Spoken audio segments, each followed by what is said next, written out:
Looking ahead into the Nationals offseason, I'm going to warn you right now. Do not be surprised if they do shop Ace MacKenzie Gore, and it would make a ton of sense for the Nationals.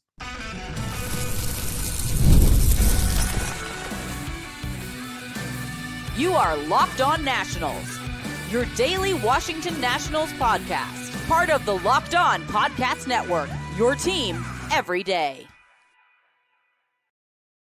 And thank you all for making Locked On Nationals your first listen every single day, as we are free and available wherever you get your podcasts. And yes, I'm your host, Ryan Clary. You can catch me over on Twitter at RyanClary11, as I am your Nationals insider here, part of the Locked On Podcast Network, where is your team every single day. And later on in today's program, we're going to take a look into the Nationals offseason ahead of them. And also, what could they add at this year's winter mark? Because again, the Nationals, they need to add, as we all know, but also they might need to subtract. So I'm going to give you some trade options outside of MacKenzie Gore. Maybe the Nationals could target some, but also they may look to sell some of their veteran pieces. So stay tuned for that conversation later on in the show today. But I'm going to tell you why right now is the best time to trade MacKenzie Gore. And honestly, I could really see it happening. So today's episode is brought to you by FanDuel. And right now, new customers can bet just $5. And if your bet wins, you'll get $300 in bonus bets to use across the app. Download the app today. So I'm going to tell you why I believe that right now, the Washington Nationals should absolutely consider trading MacKenzie Gore this offseason. And it may be backwards for some to understand at this point, because if you look at it, what is the Nationals' number one need? It's probably starting pitching. The one all-star pitcher that you have is MacKenzie Gore. Why would it make sense for the Nationals to try to trade him? Well, a couple of things as to why it makes sense. Number one, MacKenzie Gore is a free agent after the next 2 seasons here. He is under team control for the next 2 years, so keep that in your back pocket for a second and think about this. The Nationals just took a step back in 2025. Are we really sure that this team is going to be ready to compete in 2026? I'm not convinced of it. Are you sure that this team is going to bounce back and be ready to contend in 2027? I'm not sure of that either. You could make a case for 2027, and you might be able to buy me out there. You might be able to convince me that this team is exactly going to be a solid to maybe good team in 2027. But that is going to take some convincing. This Nationals farm system right now, for where it stands, it needs an influx of talent. And as we know here with the Nationals, what have they done to get an influx of talent? They've been able to trade away some star players in the past. They traded away Lane Thomas, who's not a star player, but still a really good player. And they got some solid prospects in return from that.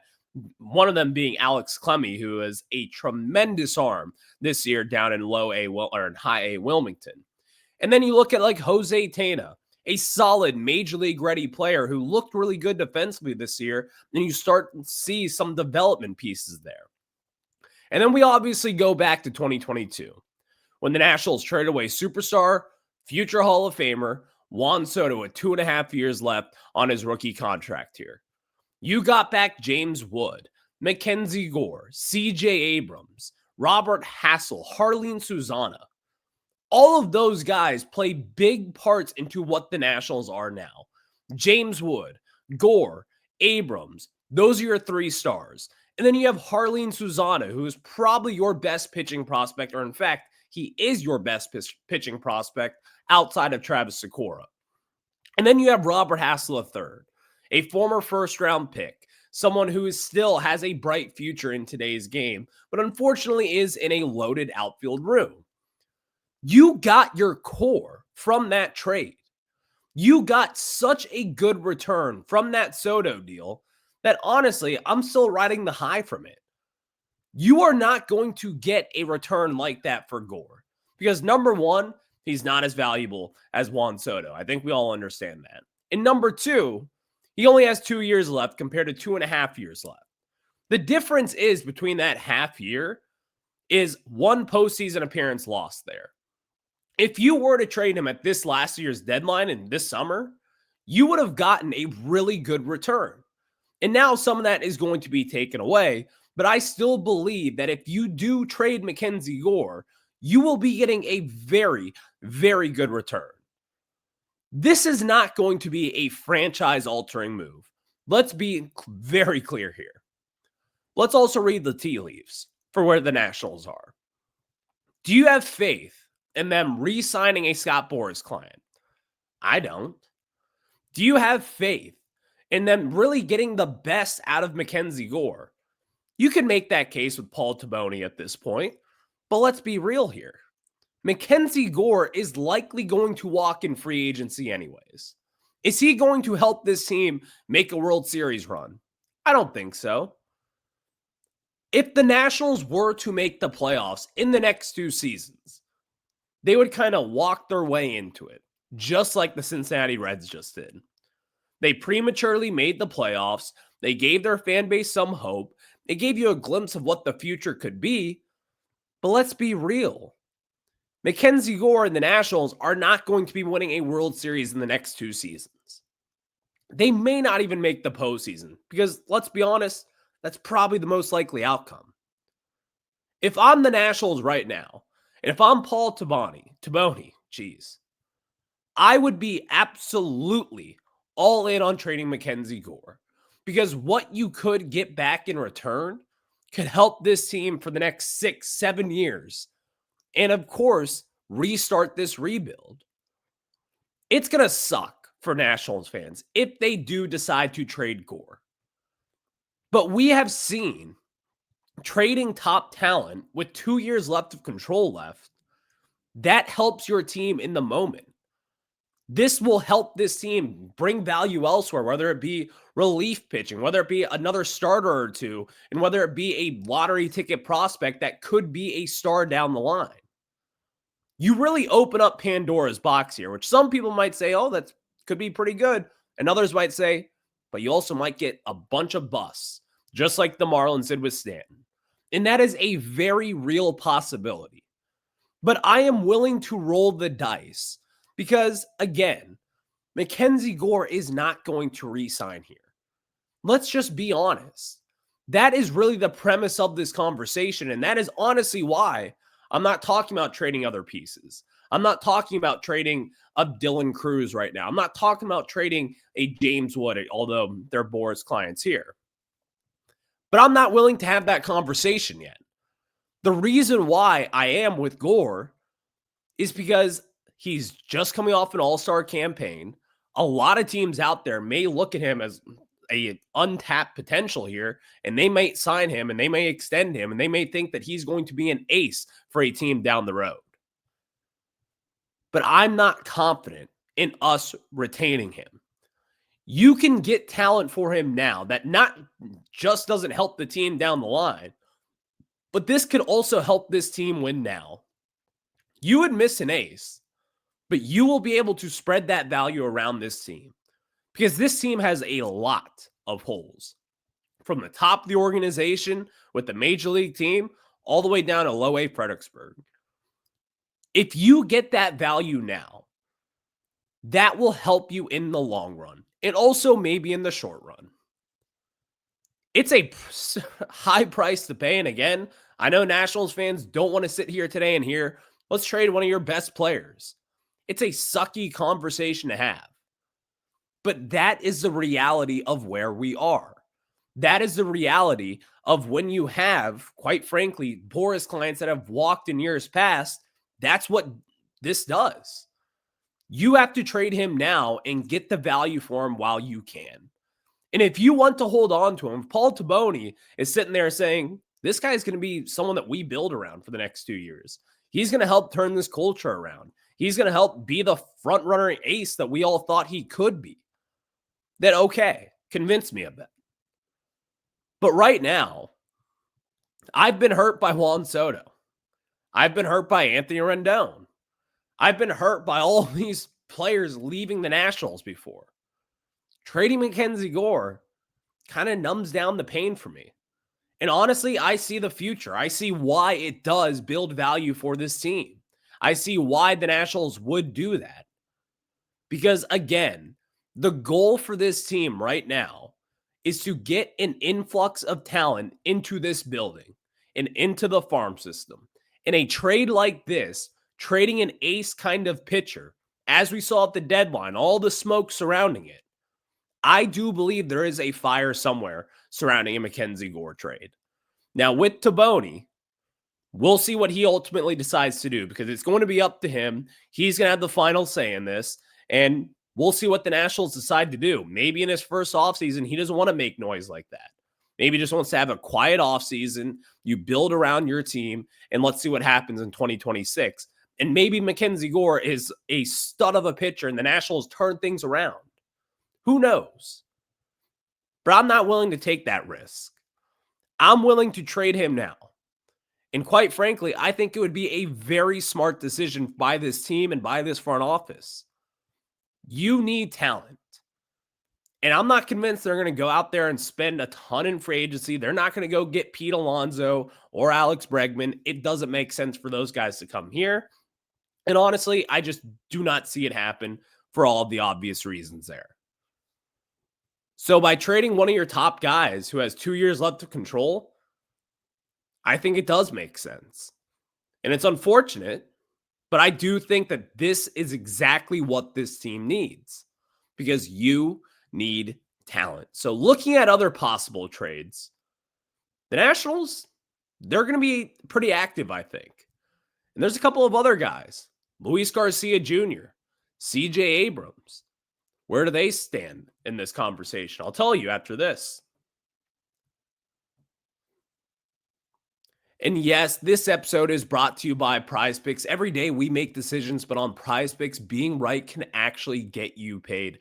Don't miss the excitement of this football season with PrizePicks, where it's good to be right. Playing PrizePicks is such a fun, simple way to add more excitement to football. You just pick more or less on player projections like Josh Allen's passing yards or even a Saquon Barkley rushing for a touchdown, and you're in the game. And I love how quick it is. You can make your lineup in under a minute. And my favorite part, well, it's easy. PrizePicks just added Stack. So if I want to ride with a player, I can select their pass yards, their rush yards, and of course, their touchdowns all on one. And of course, you can play that lineup. So download the PrizePicks app today and use code LOCKEDONMLB to get $50 in lineups after you play your first $5 lineup. That's code LOCKEDONMLB for $50 in lineups after your first $5 lineup. Again, PrizePicks, it's so good to be right. And thank you all for making Locked On Nationals your first listen every single day, as we are free and available wherever you get your podcast. So cover your ears, Nationals fans. We are talking about trading some of your core pieces. But I'm going to tell you why. Maybe MacKenzie Gore trade might be a little bit of a reach, but this one I do not see as a reach. Luis Garcia Jr. I think the Nationals will trade Luis Garcia Jr. I think in fact, I would put $100 on it right now if I could. Don't do that, but that's just what I would do. I am confident in them trading Luis Garcia Jr., and here's why. I think Luis Garcia Jr. is a good player. In his mid-20s still relatively young. He feels a lot older since he's been around since 2020 here with the Nationals, but he has a lot of talent. And I think a team out there may look at Garcia Jr. and say, hey, he's not the best defensively here, but we can work with his bat. He doesn't strike out. He puts the ball in play.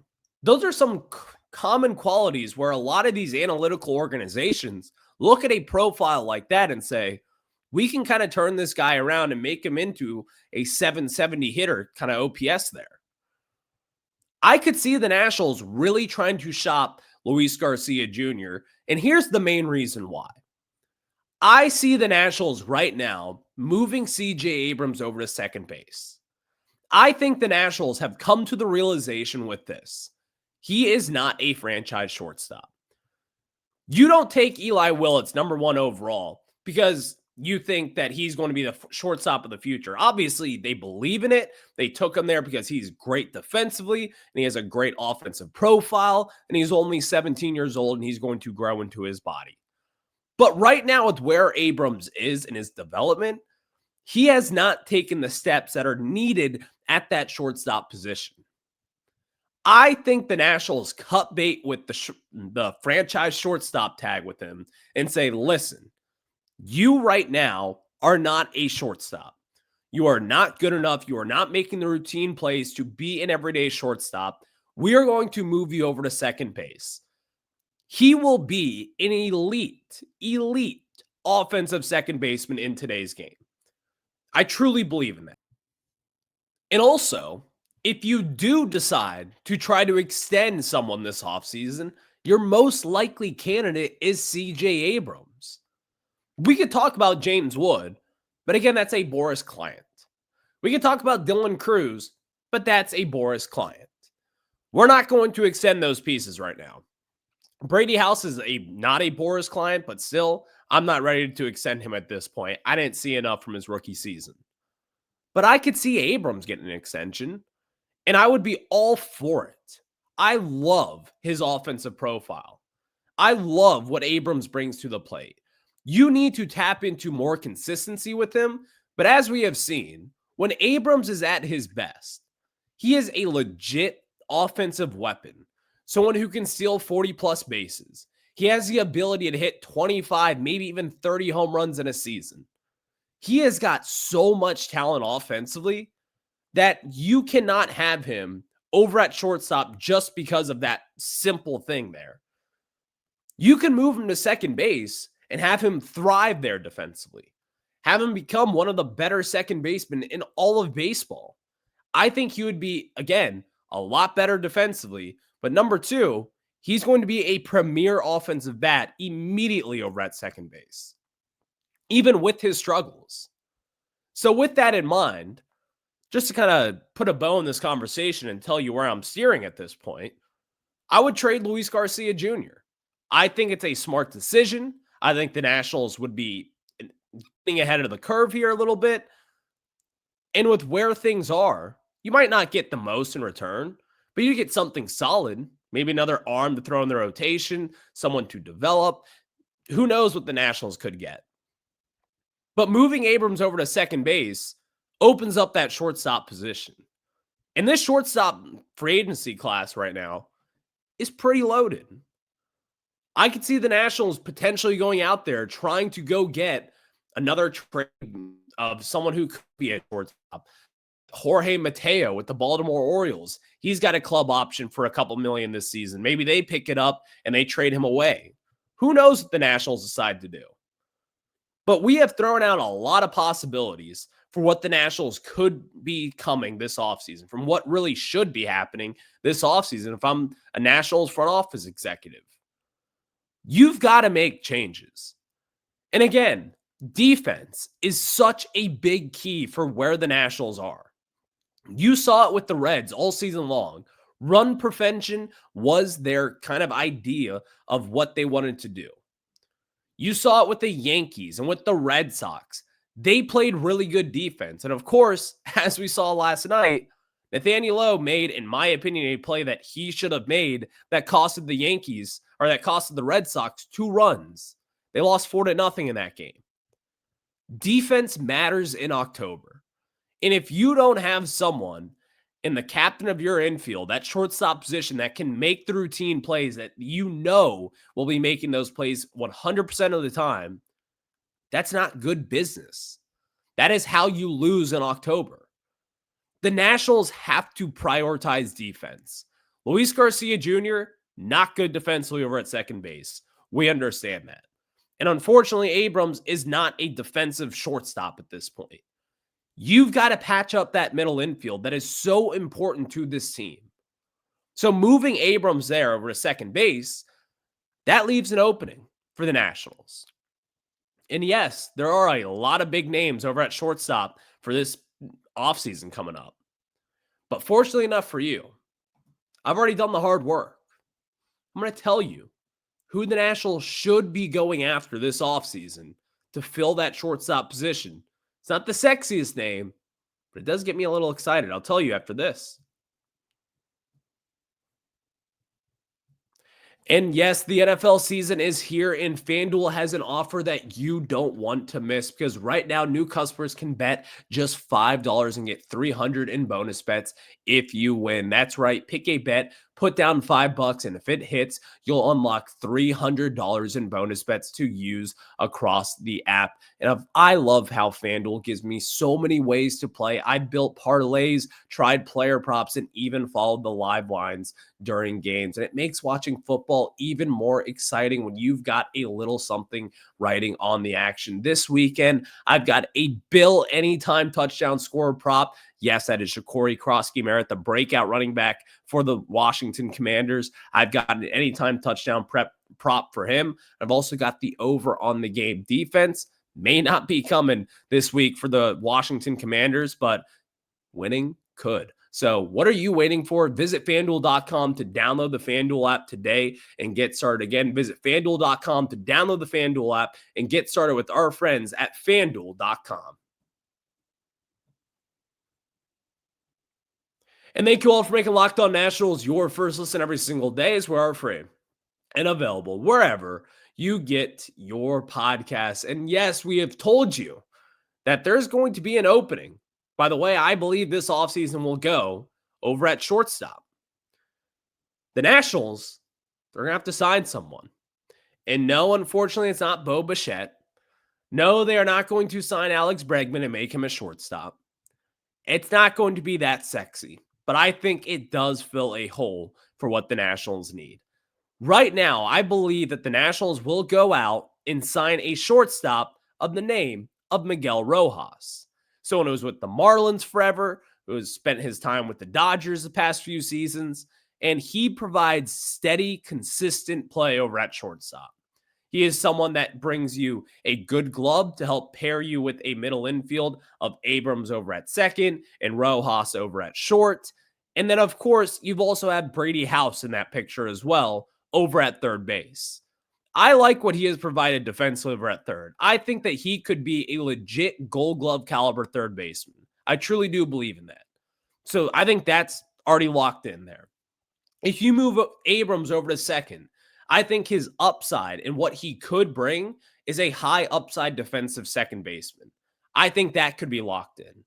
So you need a veteran shortstop to really just kind of be the captain of this defense and be the captain of the field there. And bringing in a Miguel Rojas who has done it before and who has been on postseason teams here with the Dodgers and played shortstop in big moments and being 36 years old, turning 37 in just a couple of months. I could see the Nationals making that decision and signing him to like a 1-2 year deal, maybe a 3-year deal, and giving him the money to be the veteran shortstop for this team for the next few seasons. Now, here's a big kind of question in this scenario. Would Miguel Rojas want to come to the Nationals and, quite frankly, not contend for the next following 2 to 3 years? Or is he going to prioritize money? Because he's won a World Series already with the Dodgers. So maybe he does just want that one final contract that may kind of change things for his family. You never know. But also the Nationals may not just go after a Miguel Rojas. Maybe go after a Ha-Seong Kim, who could be a really good piece for this team. A solid defensive guy, someone who has had offensive upside in years past. Ha-Seong Kim would obviously be a big candidate, but I do believe he has a player option, and it's likely he does pick that up entering the Atlanta Braves here.